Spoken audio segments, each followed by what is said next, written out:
महालक्ष्म्यष्टकम्। इन्द्र उवाच नमस्तेऽस्तु महामाये श्रीपीठे सुरपूजिते शङ्खचक्रगदाहस्ते महालक्ष्मि नमोऽस्तु ते। नमस्ते गरुडारूणे कोलासुरभयङ्करि सर्वपापहरे देवी महालक्ष्मि नमोऽस्तु ते।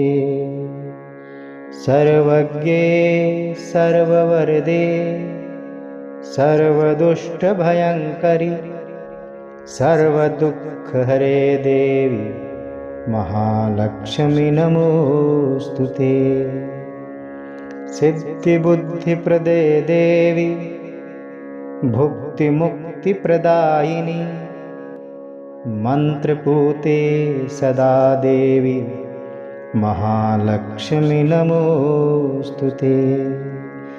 आद्यान्तरहिते देवी आद्यशक्तिमहेश्वरी योगजे योगसम्भूते महालक्ष्मि नमोऽस्तु ते।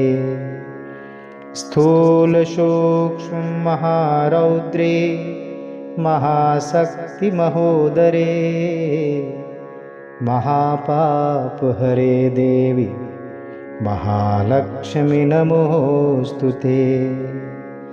पद्मासनस्थिते देवी परब्रह्मस्वरूपिणी परमेशि जगन्मातर् महालक्ष्मि नमोऽस्तु ते।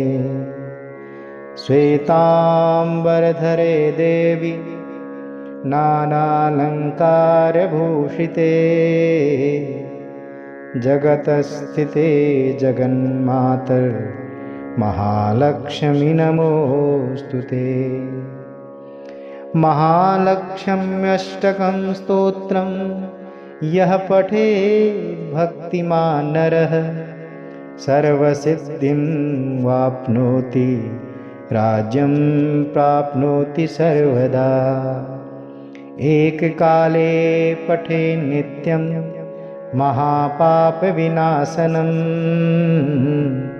द्विकालं यः पठेत् नित्यं धनधान्यसमन्वितः त्रिकालं यः पठेत् नित्यं महाशत्रुविनाशनं महालक्ष्मीर्भवेत् नित्यं प्रसन्ना वरदा शुभा। इतीन्द्रकृतं महालक्ष्म्यष्टकं सम्पूर्णमः।